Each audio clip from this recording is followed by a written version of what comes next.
Hello, everybody. Welcome to Friday's LinkedIn Live, Twitter Live, Facebook Live, YouTube, wherever you are catching this. I am Rachel B. Lee, and this is my first live of 2023, Lisa. So I am so happy that you are my lady boss guest. I am so excited. Today, we're going to talk about what does it mean to really find purpose at work.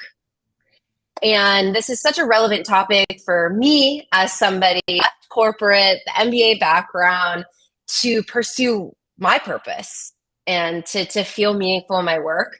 And that's why I was so attracted to Lisa and her book and her LinkedIn learning instructor, her class, all these things that she's doing. I think she really has a beautiful message. So Lisa, thank you so much for being here today. What I would love to do is first just have you talk a little bit about your background. How did you get to this lady boss that you are today? Well, it's so good to be here with you. And this topic of purpose, you know how you look back on your life and you see, oh, that was the thing that was driving everything. I realized that for myself. And my life and my work operated in what were two parallel lanes for a long time. My background is very corporate. I'm a former VP of sales. And so it was always really important to me. I always believed that sales was a noble profession. It wasn't slimy, it wasn't swarmy, unless you choose to do it that way. Because organizations, for the most part, provide something that people want or need. Otherwise, you wouldn't stay in business. But the way that you go about bringing that to people, I think, is really important. And so, like I said, I was very corporate, had a business background, was a VP of sales. I had this other lane of my life that was very much a spiritual seeker, someone that wanted meaning. I'm a parent. And so this other lane felt separate. And there was always sort of this push-pull. But what's happened in the last 10 years, and as evidenced in the couple of books I've written, Selling with Noble Purpose and Leading with Noble Purpose, is I've come not only to realize, but there's a lot of research that points to this. So it's not only my own experience, that having a purpose bigger than money makes an organization more successful, which is lane one, financially, and makes people more fulfilled and happier, which is lane two. So those two lanes have come together in my work in the last 10 years. I love it. I love it. So you kind of look back at your life and you're like, okay, I was on these two different paths. Yeah. What happened? When did you decide, are the paths merged now Yeah. into a more integrated life? What happened that was like, I need to make a change? It was a little different than that. Where I landed on this understanding and then was able to build out into a methodology and a concept was actually based on a study I did of a sales team where we wanted to assess who were the top performers and why. And so the studies in the book, and a pretty dramatic story happened to me where this is about 12 years ago. One of the we were studying these salespeople, and one of the people talked with great emotion and specificity about one particular patient. They were a biotech company and they sold drugs. And usually sales reps don't interact with the patients. They're calling at the very top level or they're calling on doctors. But she told a story about this one particular patient that had approached her and said, wow, your drug really helped me. I couldn't go anywhere. I couldn't do anything. Now I can play with my grandkids. And she said, I carry her in my heart every day. That's my purpose. That's why I do my job. And this is 12 years ago. People weren't talking about purpose in business. But what I saw in that moment, I had spent years doing workshops, sales training, leadership development. And I always knew, just both instinctively and overdoing it over time, that there was something that sat underneath all of these, quote, techniques that could be used for the good or could be used for your own self-serving interest. And when she said that, I realized that's the difference. That's the difference, is what is the intent and what is sitting underneath this.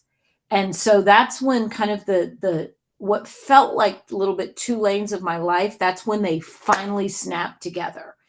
And so I did a good bit of research on this, and I'll share three things. One, organizations who have a purpose bigger than money, who truly want to improve life for their customers, outperform the market by over 350%. It's undisputed. Yeah. That is because, point number two, organizations who have a purpose bigger than money are more innovative. So you and I are a company, we sit in a room, we say, how can we make more money?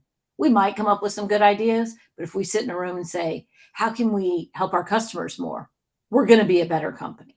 So it happens financially. It happens because they're more innovative. They give better customer service. They come up with better ideas. And the third piece is individuals who have a purpose bigger than money. And the money matters. So I'm not creating a false dichotomy here, but individuals who show up knowing my work makes a difference, not only outperform people who are just in a transactional relationship with their work, they outperform them from a performance level, but they also experience more happiness and joy in their lives. So it works on the revenue standpoint. It works on the level of creating differentiation for your organization or yourself in the marketplace. And it also works at a deeply personal level. I feel that. I can see that, you know. It matches your experience, doesn't it? The second I matches my say it. experience. Yeah. Yeah. So for me, in my journey inside corporate, I had great teams, great managers, great potential, but I felt it was like this feeling in the tummy, Lisa. You know, Yeah. it was like this knowing that something, wow, this is great, but something is missing for me. I don't feel Something's calling me. Yeah. something, you know, and it took coaching, it took conversations, and it took a big leap of faith with my husband, you know, to jump out there. To jump out there. And I would say I'm the, you know, small percentage of people that will take that leap to pursue something more purposeful. When you're, you know, in your book and when you're talking to people, like, how do people start to sort of peel back that onion on finding their purpose? And then what happens when you do? So I would say you've given two scenarios, and I want to speak to both of them. A lot of people think, especially since I talk about noble purpose, a lot of people think that means you have to be feeding the poor or coaching entrepreneurs or something that is very obvious. And if that's your path, go on you. You already know it in your gut. So go on you. Yeah. But I'll speak to a little bit more of that in a second, but I also want to speak to, if you're an accountant working in a large company, unless your company is selling cigarettes to children, Yeah. your company probably makes something that's really helpful to people. Otherwise, they wouldn't be buying it. And unless you're sitting there every day just moving plates around that don't matter, if you're that accountant, I worked with an accounting firm once, and they said, you know what we help people do? We help people sleep at night.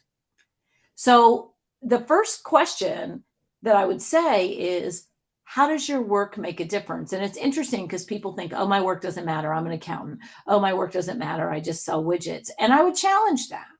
And the answer is, how does it impact others when you do your job well? What if you didn't do your job? And you might be one of just 100 people who does this job. But what we say is there's three questions that everyone should be able to answer about their job. How do you make a difference? How do you do it differently than anyone else? And on your best day, what do you love about your job? And when you say, how do you make a difference? Maybe you are the accountant who helps people sleep at night. Maybe the way you do it differently is maybe you're more accurate. Maybe you're just nicer. Maybe it can be anything. And then what do you love about your job? Think about those moments when people turn to you and go, man, this was really helpful. Or man, you really saved me. And so the first quest is to look for the purpose in what you're already doing. That old movie, which not surprisingly was my favorite movie, It's a Wonderful Life, where he's like, oh, my life really did matter. We miss that as human beings. And it is so present go to anybody's funeral unless they were a complete asshole. And some people will say nice things about how they made a difference. But that person probably didn't realize that because we don't talk about it. So that's number one. Number two, so look where you already are. Because I think a lot of people leave places, leave companies, leave jobs that they don't need to because the meaning is there. But we were waiting for our boss to show it to us. So that's number one. Number two, to your point, if you look and you go, yes, this does matter, but I want more, be thinking in terms of who do I want to make a difference to? How do I want to have an impact? And that's where you'll find your next play. Well, that's really powerful, Lisa. I just want to show too and say hi to Brian, who's here from Virginia. Josh is on. We have James, who's here in Austin. How does your work make a difference? Such an important question. So James is here. He's awesome. Thanks for watching. And Dean, also checking out the LinkedIn Live, Noble Purpose, helping others get absolutely. So really cool. I think it's really resonating with people, Lisa. And what's interesting about this, who's the onus on? Right. Because when you're working at a company, and I think this is just interesting for me as I've been learning about Gen Z. I'm a millennial, Gen Z, right? We have 5 generations in the workforce right now. And so it's like a really interesting conversation around the workplace. For us, millennials, we've always aspired for this purpose at work. But from what I'm reading about Gen Z's, wants it, but at what cost almost? At what cost? And that at what cost? And they're not willing to give up their life for it. Give up their life for it. So I'm kind of, in your research and as you're kind of exploring this, what are you seeing in this quest for, a purpose at work between the generations? And whose job is it? Is it the leader or is it my job as the employee? To find it. So first let's settle on, so there are all these generations and I'm a cusper. So I'm between an X and a boomer. I do not identify with boomers, although my kids go boomer. Anyhow, across all these generations, there is a human truth and it goes back to Aristotle. Once we get beyond food and shelter, human beings want 2 things: belonging and significance. We want to be part of something bigger than ourselves. And we want to know that our contribution matters. This transcends age, race, time. We all want that. Here's the difference. My generation, we thought that if we worked our asses off and we became a partner, a whatever, VP, insert your thing, that then happiness would descend on us. We found out that wasn't true. But we were willing to trade this sense of purpose for money. And it wasn't because a lot of us are greedy, bad people. Candidly, it's because a lot of us grew up poor and we saw the absence of money creating big problems. And we thought, well, if I just have money, I'll be okay. But then we went and raised a group of children that we looked in the eye and said, you're special. You're going to change the world. You're special. And they believed us. And we weren't wrong. We weren't wrong in that, because they may say, well, maybe I can't invent a polio vaccine, but if I'm going to work here, my work should matter. Where things went sideways was feeling like my boss needs to show that to me. And so when we work with organizations, we work at both lanes. The boss does have a responsibility to describe the meaning and purpose of the work, especially the senior leader, describe how the work impacts others. And we all have our own responsibility to find that for ourselves, because there's going to be days when your boss is having a bad day. There's going to be days when your boss isn't there. There are going to be days when your CEO has a boot on his or her neck from the shareholders and all they can talk about is money. And those are the days when you, as a human, you need to take responsibility for it. And here's a little secret. The main beneficiary of you crafting that story in your head is you. Right. Yeah. So as a mother, at the end of the day, it's I am responsible and accountable for this. And for this. That yeah, like I first might and not be foremost, responsible for these conditions, but there is one place I can take responsibility. And the thing that we see is when you tether yourself to a purpose bigger than money, there's a recent study from Dr. Valerie Good at Michigan State University, you have more resilience.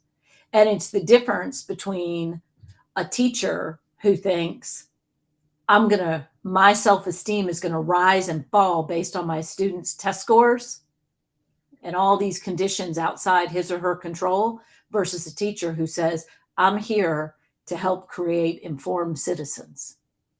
yes.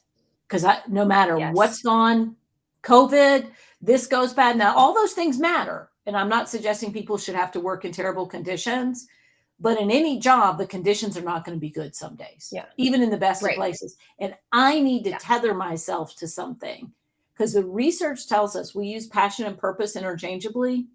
They're not. Passion waxes and wanes. It's personal. Purpose is steadfast. And on the days when you don't have passion, if you have purpose, you'll still be able to show up. That is good. That's a quotable moment, Lisa. I'm going to take that. That is research from someone else, and I'm going to remember UCLA School of Medicine. Anyhow, it is really, really important that we understand the difference between passion and purpose. Yes. Ooh, that is good. I just want to say hi to Jan Smith from Liverpool. Love when we are global. And then we have Regan that was checking this out. Thank you so much for being here. Awesome. So there's conversation around the Gen Xers. My husband's a Zennial, because, a big indication with all the generations, right, is analog versus digital. Were you born in digital or not? So I love this topic in the context too of like what's going on right now, Lisa. Like of course I'm now on my own. I get to control my destiny and my income, but many of my friends work for people and some are getting laid off. These are MBAs. These are super amazing, badass people, right? They're getting laid off. So they're in this, and we're hearing, the news doesn't help. 10,000 jobs left by Microsoft, 12,000 jobs from Google, right? Like you're just in this, like, we're in that cycle. And I think, yes, which we've been in that for a few years. So, but like what you've kind of experienced, right? Let's say 2020, now we're in 2023 in this context of purpose at work. It feels like it's changed quite a bit. And now it's changing again because, it's kind of like F purpose. I need a job. I need to pay the bills. Yeah. Right. And it's right. So, and that's real. So like, what are you hearing and feeling around that right now with people? So there's a couple things we need to know. So to level set this, if you are feeling financial anxiety right now, I feel you. My husband and I lost a business during the 2009 recession, and I was in a spot where I had no money. I owed 6 figures to the IRS, and I had college tuition coming due in 6 months. So I feel you. And the need for money is real. Okay, so I get that. And what happens when you need money, you start to get afraid and your lizard brain ignites. And whether it's I'm about to go broke or whether it's I need to close this sale, we are not at our best selves when we're afraid. Right. So what purpose can do is it doesn't mean that you have to forget about money and go feed the poor. If that's your aim, like somebody needs to do it, so you go on. But what purpose can do is it can give you a sense of self that makes you less susceptible to the conditions around you. So one of the things I knew when we went through this bankruptcy is I knew I had some skills and I knew I can help people be more effective selling, which in that environment was really, really important because people needed to make money. I can help people sell. I can help them do it with dignity. I can help them do it in a way that they're going to be proud of. I'm good at that. I need to lean into that. And whether that meant I took a job or I created my own thing, wherever that led me, that sense of I can make a difference to people and leaning into that. So that's number one. The second thing we need to understand that has happened is, and in America, the last time this collectively happened was World War II. And when I say collectively, that was the last time when something happened to everyone all at once that caused a great psychological shift.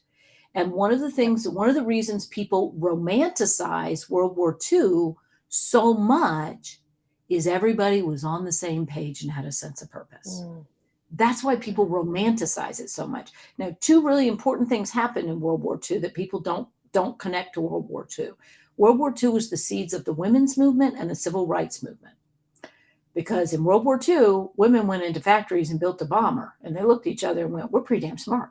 And they couldn't unknow that. Men of color went and served with white men and said, this is our country too. And we put our lives on the line for it. And they couldn't unknow that. Did they come back and everything changed overnight? Hardly. But what it did was it seeded a knowledge they couldn't unknow. And their children were the ones that really made those movements take off because their parents had this new knowledge. So what's happened now? What's happened now, collectively all at once, is everybody went home and there was no pool table, free lattes, jovial coworker. Everything got stripped away and people had the chance to think, who am I and why does my life matter? And I'm not going to show up every day as a cog in a money machine for somebody else. And they can't unknow it. So now, if I just got laid off for Microsoft, I might go back to work for some place like Microsoft. There's nothing wrong with that. I mean, I'm sitting here using technology right now that Microsoft created that enabled this. So that's not to say that those people have to go devote their lives selflessly to serving others. But what it does say is, I need a job that means something. I need to combine the money and the meaning, and I can't unknow that. And this younger generation who watch their parents sacrifice everything to get laid off sometimes says, I'm not going to give up my whole life in the hopes of one day I have financial security. And so it's not a bad place for them to be. It's just like my grandmother's generation said, I'm not going to work in a hat factory that's unsafe 80 hours a week. This isn't fair. Right. And then the working conditions change. And that's what's happening now is we're always evolving towards that better version. Yes, there's corporate greed. Yes, there's all these things that are happening. But if you look at the working conditions that people have now versus working in the hat factory where a fire is going to, make a bunch of 14-year-olds perish, the arc of humanity does bend towards justice. Not to overreach here, but it does. Right. Right. I mean, it's a really powerful perspective, Lisa, that you're offering here, right? The collective feeling that we've all experienced, the fact that we're not going back. You can't unknow it. We can't unknow it. And so now it's kind of like okay, so what? And all of us, especially organizations, are really figuring out, still What's just how do this new norm. And the thing I think we need to grant some grace to when you talk about people need money, you've got an organization, you've got a generation of organizational leaders who were raised on the Milton Friedman shareholder primacy model. And they had a boot on their neck that said success is money. And they weren't bad people. Some of them eventually turned into bad people, but most of them weren't bad people. Humans are complex. It's easy to say money doesn't matter until you've been broke. I've been broke. Money matters. It matters a lot. But we have this generation of leaders. And I say generation, I'm talking about anybody that went to school from the 80s, the 90s, the early 2000s that were taught it's all about money. It's all about process. And now we're saying, oh no, human emotion matters. Feelings matter. And so the way to think about it is not we need to make a shift, but this is additive. This is Mm-hmm. added on, and the fact that a lot of our senior leaders aren't good at this yet, the operative word being yet, Right. isn't because they're bad people. It's because they weren't brought up this way. And so that's what we're doing is we're adding on another layer saying we want meaning in work. In most cases, it's already there. We just need to bring it front and center. Mm. So we're coming to the end here and just kind of going off of that topic. It's actually really compelling for me, right? Because Josh and I lead a company. We have team Right. members and just we're learning a lot about that. So as we layer on this emotional side on really what I would consider empathy, compassion to help support our teams, how are you, like, what's the guidance you're giving, right, to leaders as we're helping others feel purposeful and connected? So the three questions that I asked: how do you make a difference? How do you do it differently? And on your best day, what do you love about your job? You as leaders need to be answering that question for your company, and you need to be asking your people that question. Mm. So you've got these two lanes, belonging and significance. Belonging comes like that movie Hidden Figures when Kevin Costner stands up there. These people are being treated like crap, but we're putting a man on the moon. We're all in. They have terrible working conditions. Yes. The poor woman has to use the bathroom a mile away, but she's still in on it. So number Yeah. one, and I'm not suggesting we go back to that, Yeah. Yeah. move that to language. Here's how this company makes a difference. Here's the impact we have on real live human beings. That's the leader's job. Then you need to hold space for the Yeah. individual to say, how does your work matter? Because the belonging comes from the leader giving voice to how the business makes a difference. The significance comes from the individual being able to lean in and say, here's how my work matters. And then you need to spend, I'm super specific about this, 50% of your time when you're talking focused on that lane. Here's how we're making a difference. Can we have more examples? How can we do it better? How, like, more on that Yeah. in the parlance of daily language. It's like if we're a Mm-hmm. family that decides Yeah. we're going to love and support each other, the more we talk about how well are we loving each other now? How are we supporting each other? That's going to Right. amplify that, and that's going to become our ethos. Yes. The Yes. numbers are a lagging indicator. The numbers are the result of how big a difference you've made to your customers. The data could not be more clear. That was so good, Lisa. Truly. Like, I mean, people's feedback too, just like great session, had a job will catch somebody's bet, wants to see the recording. I mean, great POV. So just amazing, Lisa. You have such a wealth of knowledge from your experience. I hope that everybody checks out her profile, looks at her books. And You you can have follow me on LinkedIn LinkedIn, Lives. and we do a Work on Purpose newsletter. So just follow me, sign up for that. You get it every week, 100% free. 100% free. And you do your own LinkedIn Lives. I have So one that's with going to start in a half an hour. There you go. So she's like, "Stop talking, Rachel. I got to reset."